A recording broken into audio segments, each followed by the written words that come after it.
Could Jaydon Blue and Phil Mafa be the running back tandem of the future for the Dallas Cowboys? We'll break it down next.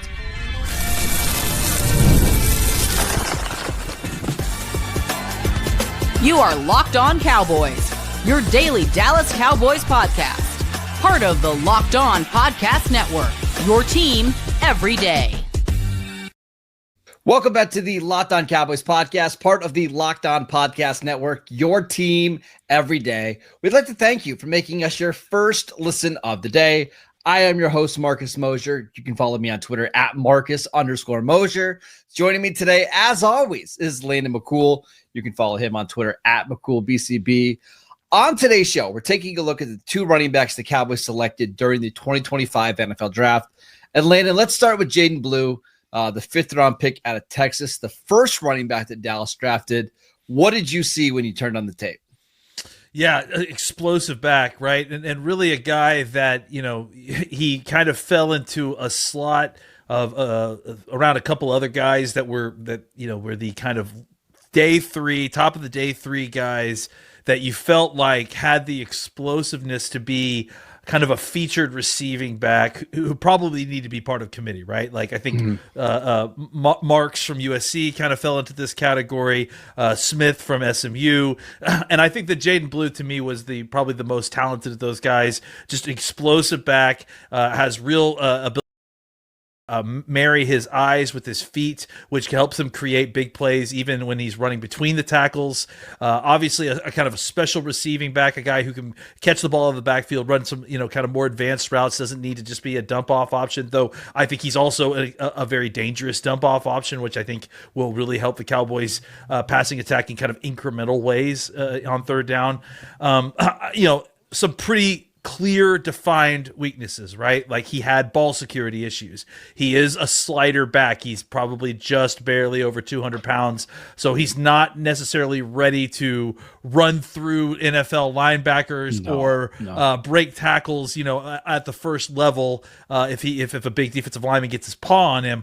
But I think as a guy that is an explosive guy who could threaten to take it anywhere from anywhere into the house, much like we saw with Tony Pollard, I think he's a guy that is immediately helpful with his explosiveness in both the run and the pass game, but will need some development to be kind of more of an every down back. I don't know that he's ever going to be a guy that is going to be a bell cow, but I think he can develop more as a guy who maybe starts out as a 200 touch guy and becomes a 250 touch guy or 300 touch guy sometime.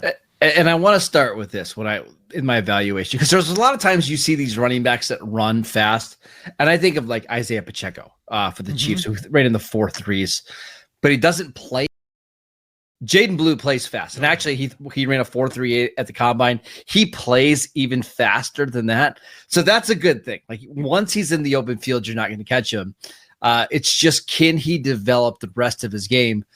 We're going to talk about some comps and that kind of stuff as we get going, but he reminds me a lot of James Cook coming out of Georgia, where James Cook was this sub 200-pound back who struggled in pass protection, was more of a receiver. And look what James Cook has done now in the NFL. So I think that's what you're hoping he can become at the next level. Well, I think that's a great comparison. It's funny that you mentioned James Cook because, James Cook, famously a guy who was a 200 touch back last year, and is probably still going to command $12 to $15 million a year because of his services. And I think that shows you the kind of player we're getting is maybe he's not the guy who's getting the lion's share of touches in this offense, but he is the guy that is the priority in the backfield to get the touches, right? You need to get a guy like this on your roster to create explosive plays in the run game. It's super, super important. So, whether the other, bruising back that's on this roster, we'll talk about, one of the guys that's up for that role, that could be rotated in and out. But the Jaydon Blue pick was important because he's the juice back, and that's kind of what you have to build your running back room around. So it'll be interesting to see exactly what his workload looks like year one. So I was reading the Dane Brugler, the Beast, the draft guide evaluation on Jay. Last lines in the report that he had is, needs to convince NFL teams that he has the desire and work ethic to maximize talent. Do you think that's because he's always been incredibly fast? I think he was a 4-star recruit coming out of high school, that people are just have always seen the talent and always are wanting more? Or do you think it could be like, hey, this is a guy that you're going to have to stay on a little bit? Yeah, I mean, it's hard to know, right? Like, it is interesting to kind of think about the dynamics of what he walked into, right? I mean, it's a lot like the Ohio State wide receiver room, right? I mean, he walks into basically the running back equivalent of that, right? With all those. Wisner is a guy that's on his level, but on top of that, he was with Robinson and the Taylor. Roshan Johnson was there. Yep. Yeah. So I mean, he's dealt with at least three other very top end running backs, and then probably another 2 that are going to be in the NFL. So I wonder if it wasn't, a guy that, came in as a 4-star recruit, thought he was the hotness, gets into a running back room where there's a lot of other guys that are also very, very, very good. And he needed to kind of learn how to be a more professional player, learn how to work hard at it and to kind of develop it. Because maybe you're right. It's one of those things where you're so fast that and so good that you're just used to being the best player on the field every single time you step on. So let's say that he doesn't become the between the tackle guy, and he's only ever a space player. He becomes a guy that you can use as a receiver. Value out of that 5th round pick? Oh, absolutely. Yeah. I mean, And first of all, I'm not necessarily concerned about that aspect of it because I've seen him do it, at the high. It's much like the Tyler Booker thing where I've seen him do it at a high level that, that it's as much as you can feel certain that that's going to translate into the NFL. You feel like performing at high level in the SEC and the college football playoffs, that's pretty good proving grounds, right? But to your point, like if he doesn't become a guy that you feel like you can consistently rely on between the tackles, yeah, I still think, especially at a 5th round pick, that's not a lot of value. I think he's going to be a guy that is, I can't think of any other 5th round picks that are guaranteed to get a minimum of probably 5 to 10 touches at minimum a game this season, which I feel like I would put money down if Blue is healthy that he is going to get at minimum 5 to 10 touches a game this season. It feels like, I don't want to say worst case scenario, but like the lower end of the possibilities is that he becomes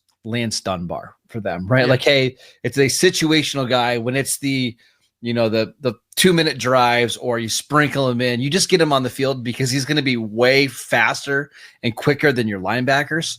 And you can just dump him the ball in the passing game and let him work there. The thing is, he's a good receiver, 56 receptions over the last 2 years. Yeah. 7 receptions, and we saw Texas use him down the field on the sideline. So he's got no problem in the passing game. He just needs to become a more adequate pass blocker to kind of fully be into that role. Yeah, I mean, I was simply as a dump off option on 3rd down, he's going to earn that 5th round value just on those passes alone. I mean, but I think. Yeah, I mean, if you need to use him down the field, if you need to make him a focus of the passing game, I think he can do those things, So, it's not, not wide receiver 2 numbers, but I mean, as a guy that after the wide receiver 3 and 4, the next highest targeted guy, maybe even more than that, maybe even more than your wide receiver 3 is the opportunity to get him some passes. I think he could produce at that level as a receiving back.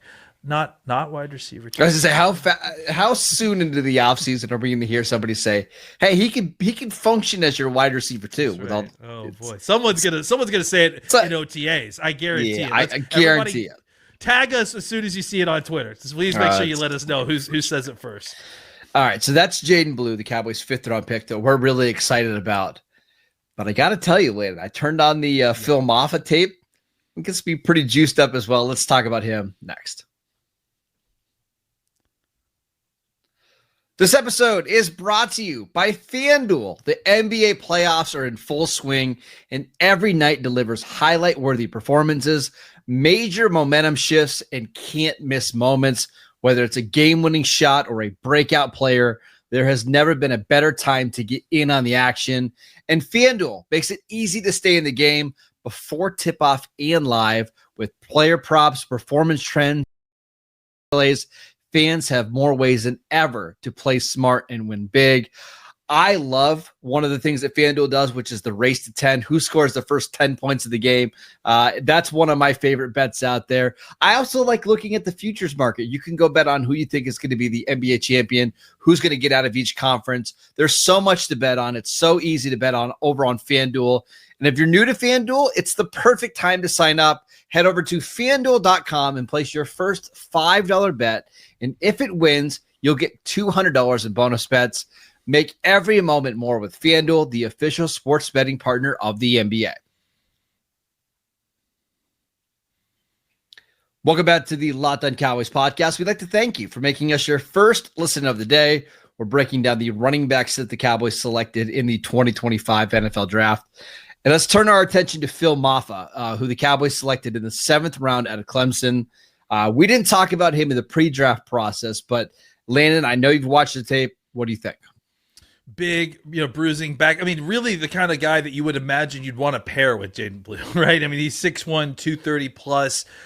He's patient with his feet. He's big and strong. He breaks through tackles, much like, kind of keeping with the theme of being the polar opposite of Jaydon Blue. This guy also doesn't fumble. I read in the Beast, I think he had like 1 fumble and 234 carries or something. So I think, if you're even pairing these together, it's evening out somewhere. I think I really liked, again, is watching these prospects through the Cowboys lens and trying to figure out what the Cowboys are doing and what they like to do with this new offense, and looking at these players. He specifically, I mean, anytime you saw a pulling guard or a pulling tackle, this guy really shined. He just had really patient feet. He waited, sets his blocks up well. He does a good job of using his blockers, playing with the defenders on the second level and using his blockers as like a hidey hole, and then waiting until they're engaged and then just hitting it up downhill. He played, we've learned, with kind of a cumulative injury. Mm-hmm. Or just, he had a shoulder and an ankle and some other stuff that kind of just built up over time. And if you watch his season, it really did get kind of rougher as the season went on, as he started to take on all the carries. But as part of a split, backfield, and as a guy that, can be paired with somebody that is, balances out his skill set like I think Blue does. I really, really am excited about the kind of violence, the kind of patience that again, every time I say patience, I think, and you're going to appreciate this because I know you like this comparison too, I think about James Conner. I just think about like how he compares to them. We're both big fans of Matt Friend Waldman. of the show, James Conner, by the way. That's right. And also another friend of the show, Matt Waldman, we're big fans of. He's one of the guys that kind of put him on that spectrum, but I just wanted to mention that he also rated his depth of talent score as similar to Jaydon Blue. May have gotten a little bit of a steal here. I just love not only his game kind of individually, but specifically the idea of pairing these guys together. It really does look fantastic, and it really do balance each other out skill set wise. Yeah, so really quickly, some background stuff on Phil Mafa. If you've never watched him or heard of him before, 6'1.5". At his pro day, 239 pounds. That's crazy. He's a big running back. Now, I asked around kind of what was his expected 40 time because he didn't run at the NFL Combine or the pro day. The time that we had last spring, so spring 2024, was a 4.56. Let's even round up. Let's say we get a little. Wow. Let's say it's a 4.60, right, at 240 pounds. 240 pounds for a guy that big. The comp that I gave him when I was watching is there's a lot of, I'm going to compare him to a 3-time Super Bowl champion. So I know it's high praise. LeGarrette Blount, a lot of LeGarrette to his game where he's not the most twitchy guy, but once he gets downhill, he's got some build-up speed, and you just don't want to get into his way. He can be a little stiff. He's a little more up and down. But he's got pretty good vision. He's got good power. He's built well. And if you got an offensive line that's going to blow holes open, he can be a menace running downhill.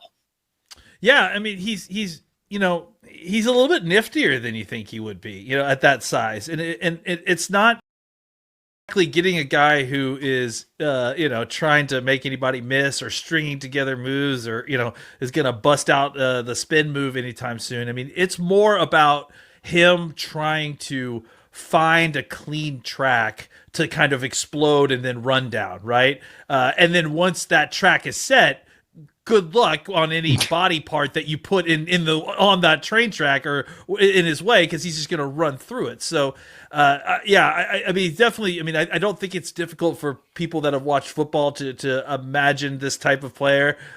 He's an old school type of running back. I think a guy that is going to get downhill quickly, is going to find his way to get through the defense, and then once he gets up to top speed, you're going to have to get a couple bodies on him in order to bring him down, because he's not going to come down easy. A couple other things. He actually had 42 catches over the last 2 years. Now, he's not somebody that you're going to use as a receiver in the passing game, just to be clear. But I don't think he's like Derrick Henry or LeGarrette Blount, where you got to take him out of the game in the passing situations either. Like, he is more than capable as like a dump off screen player. Like, just so I think he can be a functional receiver. But man, he just looks like what you envision an NFL running back looking like. And the fact is, they don't really have anybody on the roster that looks like this and that is this big and powerful. I won't be surprised if he has a role right away as a 7th round pick.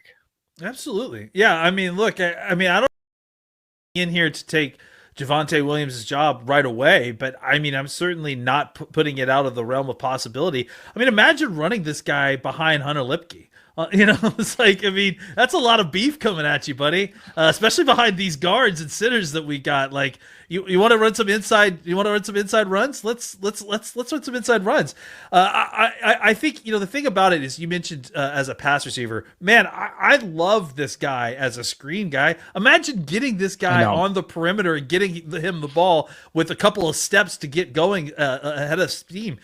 Now you've got linebackers trying to get out there and catch him, and he's like, on the perimeter with safeties and corners.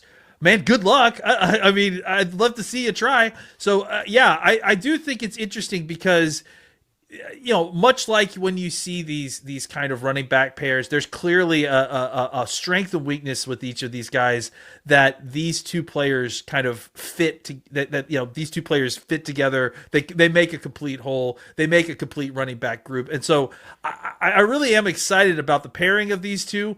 But to get to the individual talents of them, I really was surprised to see how much more Mafa was able to do kind of on tape versus obviously what my expectation was for a 6'1", 240-pound back that we got in the 7th round. Well, I was going to say that's the last point. Usually when you're getting running backs in the 7th round, you're getting guys that can do like one thing well. Yeah. And mostly they're special teamers. Because of this class, the guys that are going in the 7th round, I think in normal drafts, 5th round picks. And I know that's not a big difference, right? But I think a 5th round pick you think has a really good chance to make the roster, while as like a 7th round pick, probably more like a practice squad guy. I think in like last year's draft, I'm gonna give you a comparison. Mm-hmm. You compare him to like Braylon Allen, who went at like the bottom of the 4th, top of the 5th. Braylon Allen was a similar style running back, 6'1", 240. I think this guy plays with more power than what Braylon Allen did. Yeah, and again, I think different situations too. I feel like he was a 1 year. Mafa was a 1 year starter on a very talented Clemson team. Maybe got lost a little bit in the shuffle, and I think this is one of those situations where you said it. It's a deep running back draft, and maybe someone just got a little bit lost in the shuffle. But when you put the tape on, man, you watch it and you're like, I don't see any reason that this guy, again, playing at Clemson and the teams that Clemson plays, I don't see any reason why this guy can't do a lot of the things that I see him do on tape in the NFL. So, it'll be interesting to see exactly, him on pads. We'll have to wait a little bit longer to really evaluate this guy because you need to see him in pads on training camp. But I'm certainly interested to see him on that day. Let's talk about the idea of Jaydon Blue and Phil Mafa together, potentially as the future of the Dallas Cowboys backfield. We will get to that next. This episode is brought to you by Skylight Calendar. Say goodbye to sticky notes, scribbled plans on the fridge, and overlapping calendar invites. The Skylight Calendar is here to chaos and help families stay organized without the stress. This sleek digital display syncs with your existing calendars, Google, Apple, Outlook, and more, making it simple to track appointments, practices, dinners, and reminders all in one easy-to-see place. So my daughter's just starting to get into T-ball now. We've got a million different events that we're going to. It's crazy trying to balance our schedule. But now with the help of Skylight Calendar, we can do it in a breeze. It's so simple, and it makes it so easy to view. You know exactly what's going on during your day. Right now, Skylight is offering our listeners $30 off their first 15-inch calendar by going to skylightcal.com/NFL. Go to skylightcal.com/NFL for $30 off your 15-inch calendar. That is skylight.com/NFL. Welcome back to the Locked On Cowboys podcast. We'd like to thank you for making us your first listen of the day. For your second listen, check out the Locked On NFL Scouting Show. The NFL draft is over, but the roster moves and the news never stops. Hosts Kyle Krabs and Joe Marino will make you the most informed NFL fan this offseason. Find Locked On NFL Scouting on YouTube or wherever you listen to your podcast. All right, Landon, let's talk about the idea of Jaydon Blue and Phil Mafa together, because on paper, their skill sets line up and match up pretty well. Yeah, I mean, it was pretty clear and pretty easy to see the second draft pick came in specifically, right? I mean, I think we knew that juice was something that they had to add to this running back room one way or another, right? And then when they added Blue, it felt like, at least to me, like that, okay, this to me seems like it's heading in a track that they're going to be looking for a running back by committee situation.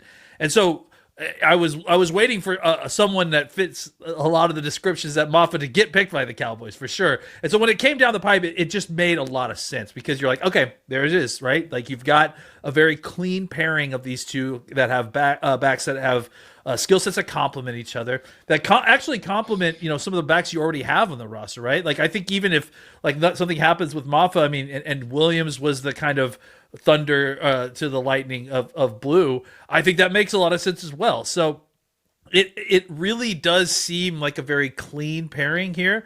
And the good news is that because of what you said, like you said, that because it was such a deep class and these guys get pushed down a little bit, maybe in a normal year where you draft a pairing in the 5th and 7th round, it's like, oh, you're happy that they could just fit together. But I think that each of them can do a little bit more to also overlap what the other does well. And so, for instance, I think Blue can run between the tackles if you need him to. We talked about how Mafa can be a guy that you throw a screen pass to and can be effective. So I do think there's some overlap here. But beyond that, really, really a great pairing to kind of match the skill sets and again, also match the that are already in that locker room have. I mean, the Cowboys would be wise to lean into this for a variety of reasons, but I mean, number one, financially, you're paying a 5th and 7th round picks to be your number 1 and number 2 running backs. I'm trying to find the deals right now, but they're making, they're making almost nothing. It's like not even. Phil Mafa is making $840,000 this year, and Jaydon Blue is making $960,000.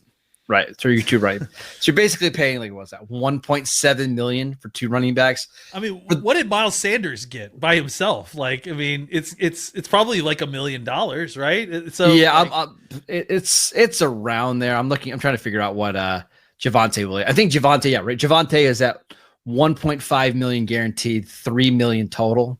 So that's basically the Javonte is getting paid what Blue and Mafa are getting paid combined. Yeah. So yeah, I mean that's cost right there. Which, I mean, they're not paying Javonte anything, but the idea of that you could be paying your running back, your top 2 running backs, 1.5 million per year for the next 4 years is really appealing. But I do wonder, if Brian Schottenheimer is going to feel like, hey, they need some kind of veteran in there for pass protection, and so I can't imagine we open up the season with these guys being their top 2 running backs. But I won't be shocked if they close the season with these guys being their top 2.